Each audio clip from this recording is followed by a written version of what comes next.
Каде е сега тоа твоја момче? Наскоро ќе дојде татко. Мислам дека тоа е добро керко. Изгледа дека е премногу работливо момче. Тоа не е изговор за доцење на семејна вечера. Па каков печаток би оставил тогаш? Така е, татко.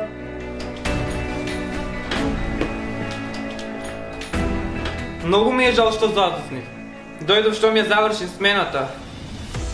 Не може да ја соблечам ни облеката. Дали ти навистина дојде во нашата куќа? Со тие алишта?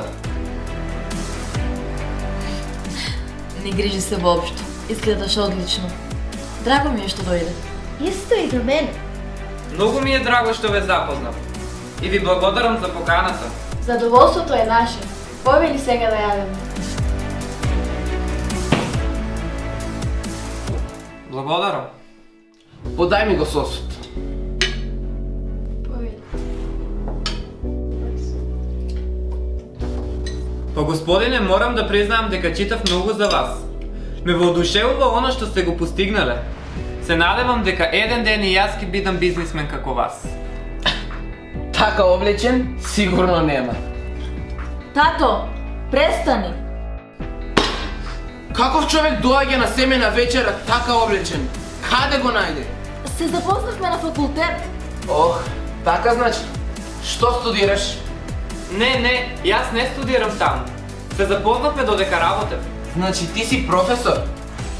Всушност, господине, јас ја одржувам зградата. Затоа сум и облечен вака. Па, предпоставувам, имаш своја фирма за одржување и средување. Ох, не, јас сум засега само работник таму. Но еден ден се надевам дека јас ќе имам своја фирма исто како вас. Нашата керка се гледа со некој обичен работник? Престаните, молам. Дај му шанса на момчето. Немаш никаква диплома. Ми доаѓаш дома во нечистјаришта. Ти си само обичен работник и сакаш да излегуваш со мојата керка. Тато, престани. Тој е најработливиот човек што го познавам. И со мене се однесува многу добро. И јас го сакам. Како мислиш го сакаш? Што знаеш ти за љубов? Ти не може да се гледаш со керка ми. Жал ми е. Но тато, ти него ни познаваш. Творете.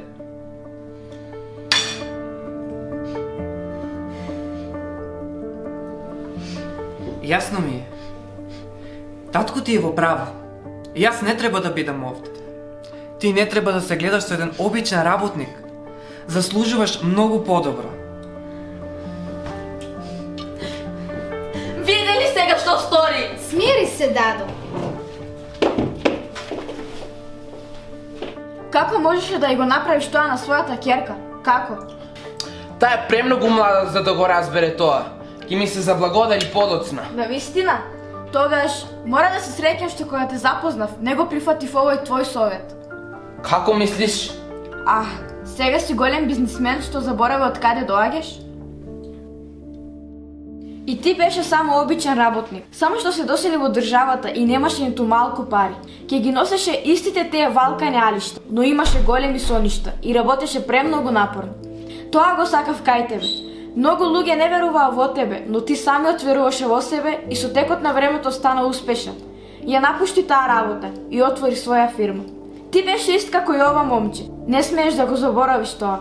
Работеше мала работа, но имаше големи соништа.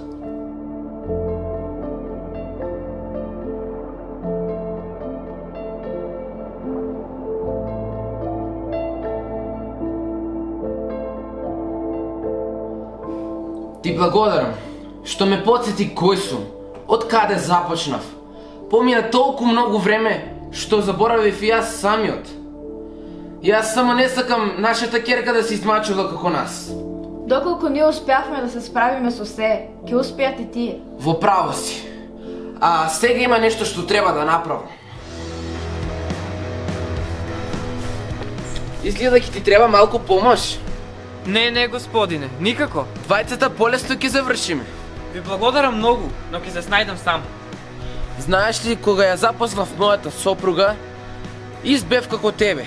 Се сакав сам да направам. Тоа ме мотивираше, инспирираше да започнам свој бизнис. Не знаев дека така се започнале. Значи, бевте ист како мене? Види, Ти должам извинување. Извини што ти реков дека не си доволно добар за мојата ќерка. Заборавив од каде доаѓам и јас. Ке може ли да почнеме од почеток? Да, се разбира. Би се ракувале, но раците ми се валкани. Мислиш дека сум премногу добар за да си ги извелкам раците? Не заборави од каде доаѓам и јас. Во ред. Ајде да го изчистиме местово. И да ми кажеш за фирмата што сакаш да ја имаш еден ден. Да, секако може. Понекогаш луѓето стануваат успешни, добиваат премногу пари и славата им го поматува умот. Забораваат од каде дошли. Треба да запаметиме дека сите ние доваѓаме од различни патишта. Не треба да му се суди на некој поради неговата финансиска состојба.